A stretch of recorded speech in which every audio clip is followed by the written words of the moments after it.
Part 2, Sex and You. What is your sex like? Just like reviewing your financials or evaluating your health, it is good to review your sex life a bit. Today it seems like we can't get away from overthinking when it comes to sex. While getting a prescription filled, I looked at a magazine rack and immediately noticed titles like Better Sex Now, 10 Ways to Have Better Sex, What Women Want in Sex, Have Better Orgasms. No doubt we are a highly sexual culture, yet others could say we are not sexual enough. I sometimes wonder what was sex like in the old days. Today we can look up sexual acts to evaluate our own performance. And isn't that what sex has become in many ways? A performance? How good are you at sex?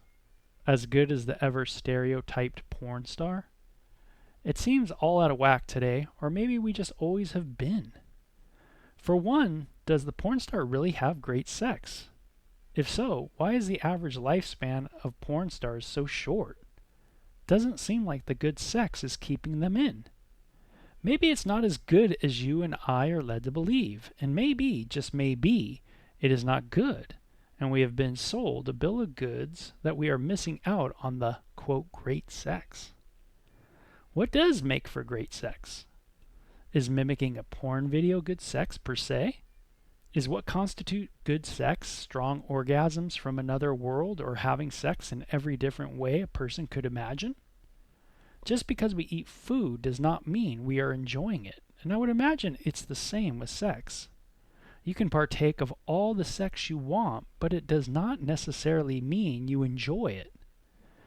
Many I have run into don't enjoy sex, but they do it. If I were to ask you what constitutes bad sex, how would you answer? It seems the answer we hear in the culture are of the sort of not getting enough satisfaction in it. Funny, isn't it? We live in a highly sexualized culture, yet are also hearing that we are not satisfied enough by the sex we are having. So what is the answer? Have more sex? Kinky sex? In-shape sex? Different position sex? What if we are looking at the wrong thing completely? How would I answer the question, what makes sex fun? Simple. My wife. Sex isn't about her ability to do sex like a pro, but simply just being her being there with me to experience it together, within a safe environment. Sex is fun because of a person, not a performance.